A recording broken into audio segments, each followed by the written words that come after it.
ನಮಸ್ಕಾರ ವೀಕ್ಷಕರೇ, welcome back to important video ಅಂತ ಹೇಳ್ತಾ ಈ ಒಂದು ವಿಡಿಯೋದಲ್ಲಿ ಏನಪ್ಪ ಹೇಳ್ತಾ ಇದ್ದೀನಿ ಅಂದರೆ ಗೌರಿ ಗಣೇಶ ಹಬ್ಬ ಇನ್ನೇನು ಹತ್ತಿರ ಬರ್ತಾ ಇದೆ. ಇದೇನು ಬಂಡವಾಳವನ್ನಾಗಿ ಮಾಡಿಕೊಂಡಂತಹ ಕೆಲವು ಖಾಸಗಿ ಬಸ್ನವರು ಅಂದರೆ ಪ್ರೈವೇಟ್ ಬಸ್ನವರು ಟಿಕೆಟ್ ಪ್ರೈಸನ್ನು ದಿನಗಳಲ್ಲಿ ಯಾವ ರೀತಿ ಇರುತ್ತೆ ಅದಕ್ಕಿಂತ ಹೆಚ್ಚಿಗೆ ಅಂದರೆ 2ರಿಂದ 3 ಪಟ್ಟು ಜಾಸ್ತಿ ಹಣವನ್ನು ವಸೂಲಿ ಮಾಡುತ್ತಿದ್ದಾರೆ ಎಲ್ಲರ ಹತ್ತಿರ. ಗೌರಿ ಗಣೇಶ ಹಬ್ಬಕ್ಕೆ ದೂರದ ಊರುಗಳಿಂದ ಬಂದಿರುವಂತಹ ಸಂಖ್ಯೆ ಹೆಚ್ಚಿರುತ್ತೆ.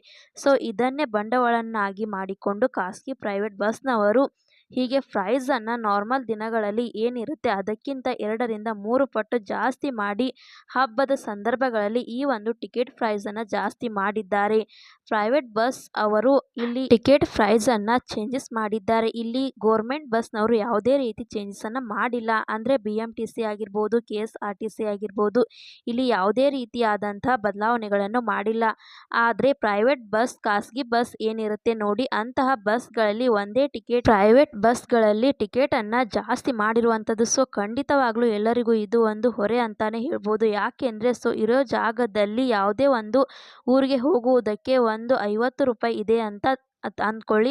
ಅದರ 3 ಪಟ್ಟು ಜಾಸ್ತಿ ಆಯಿತು ಅಂದರೆ ಅಲ್ಲಿ ಒಂದು ಟಿಕೆಟ್ 150 ರೂಪಾಯಿ ಆಗುತ್ತೆ. ಸೊ ಒಟ್ಟಿಗೆ 2ರಿಂದ 3 ಜನ ಹೋಗುತ್ತಾರೆ ಅಂದರೆ ಇನ್ನೂ ಕೂಡ ಜಾಸ್ತಿ ಆಗುತ್ತೆ. ಸೊ ಹಾಗಾಗಿ ಜನರಿಗೆ ಹೊರೆ ಅಂತಾನೆ ಹೇಳಬಹುದು. ಇದು ಜನರ ಸಾಮಾನ್ಯ ದೂರದ ಊರುಗಳಿಗೆ ಹೋಗಿರುವಂತಹ ಖಾಸಗಿ ಬಸ್ಗಳಲ್ಲಿ ಹೋಗುವಂತಹ ಎಲ್ಲರಿಗೂ ಇದು ಶಾಕಿಂಗ್ ನ್ಯೂಸ್ ಅಂತಾನೆ ಹೇಳ್ಬಹುದು. ಆದರೆ ಇಂಥವ್ರಿಗೆ ಗುಡ್ ನ್ಯೂಸ್ ಕೂಡ ಇರುವಂಥದ್ದು ಏನಪ್ಪಾ ಅಂತಂದ್ರೆ ಇಲ್ಲಿ ಸರ್ಕಾರ ಇದರ ಬಗ್ಗೆ ಕ್ರಮವನ್ನು ಕೂಡ ಕೈಗೊಂಡಿದೆ. 10 ತಂಡವನ್ನು ರಚನೆ ಮಾಡಿದೆ.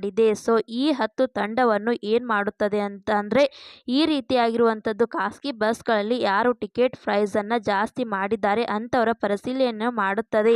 ಒಂದು ವೇಳೆ ಅವರೇನಾದ್ರೂ ನಾರ್ಮಲ್ ಟಿಕೆಟ್ ಪ್ರೈಸ್ಗಿಂತ ಹೆಚ್ಚಿನ ಟಿಕೆಟ್ ಪ್ರೈಸ್ ಅನ್ನ ಫಿಕ್ಸ್ ಮಾಡಿ ಜನರಿಂದ ಹಣವನ್ನು ವಸೂಲಿ ಮಾಡ್ತಾ ಇದ್ರೆ ಅಂತವರ ವಿರುದ್ಧ ಕ್ರಮವನ್ನು ಕೈಗೊಳ್ಳುತ್ತಾರೆ ಅಂತ ಹೇಳಿದ್ದಾರೆ. ಹಾಗೇನೆ ದಂಡವನ್ನು ಕೂಡ ಹಾಕ್ತೀವಿ ಅಂತ ಇಲ್ಲಿ ಆ ಒಂದು ದಂಡ ಹೇಳ್ತಾ ಇರುವುದು ಅಂದ್ರೆ ಸರ್ಕಾರದಿಂದ 10 ತಂಡಗಳನ್ನು ಬೇರೆ ಬೇರೆ ಕಡೆಗಳಲ್ಲಿ ಅಂದ್ರೆ ಕರ್ನಾಟಕದ ಎಲ್ಲಾ ಕಡೆಗಳಲ್ಲಿ ಕೂಡ ಒಂದು ತಂಡವನ್ನು ರಚನೆ ಮಾಡಿ 10 ತಂಡಗಳನ್ನು ರಚನೆ ಮಾಡಿ ಈ ರೀತಿಯಾಗಿ ಪರಿಶೀಲನೆಯನ್ನು ಮಾಡುವುದಕ್ಕೆ ಬಿಟ್ಟಿದ್ದಾರೆ.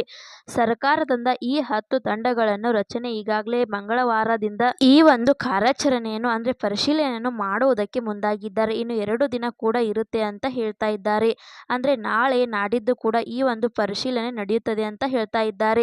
ಇದು ಖಾಸಗಿ ಬಸ್ಗಳಲ್ಲಿ ಓಡಾಡುವವರಿಗೆ ಒಂದು ರೀತಿ ಗುಡ್ ನ್ಯೂಸ್ ಅಂತಾನೆ ಹೇಳ್ಬಹುದು. ಇಲ್ಲಿ ಸಾರಿಗೆ ಇಲಾಖೆಯ ಜಂಟಿ ಆಯುಕ್ತರಾದಂತಹ ಶೋಭಾ ಅವರು ಕೂಡ ಒಂದು ಖಾಸಗಿ ಬಸ್ನವರಿಗೆ ಒಂದು ಎಚ್ಚರಿಕೆಯನ್ನು ಕೂಡ ಕೊಟ್ಟಿದ್ದಾರೆ. ಏನಂತ ನೋಡುವುದಾದ್ರೆ ದುಬಾರಿ ಪ್ರಯಾಣಿತ ದರವನ್ನು ಯಾರು ವಸೂಲಿ ಮಾಡ್ತಾ ಇದ್ದಾರೆ ಅಂದ್ರೆ ನಾರ್ಮಲ್ ನಿಗದಿತ ಪ್ರೈಸ್ಗಿಂತ ಅಂದ್ರೆ ಟಿಕೆಟ್ ಪ್ರೈಸ್ಗಿಂತ ಯಾರು ಹೆಚ್ಚಿನ ಹಣವನ್ನು ವಸೂಲಿ ಮಾಡ್ತಾರೆ ಜನರಿಂದ ಅಂತಹ ಖಾಸಗಿ ಬಸ್ಗಳ ವಿರುದ್ಧ ಕ್ರಮವನ್ನು ಕೈಗೊಳ್ಳಲಾಗುತ್ತದೆ.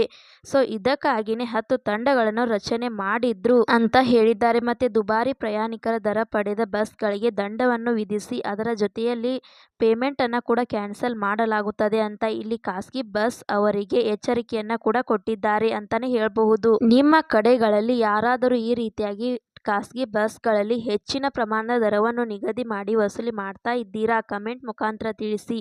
ಈ ಒಂದು ವಿಷಯ ಹೆಚ್ಚಿನ ಜನರಿಗೆ ಗೊತ್ತಾಗಲಿ ಅಂತ ಹೇಳ್ತಾ ಎಲ್ಲರಿಗೂ ಕೂಡ ಈ ಒಂದು ವಿಡಿಯೋನ ಶೇರ್ ಮಾಡಿ.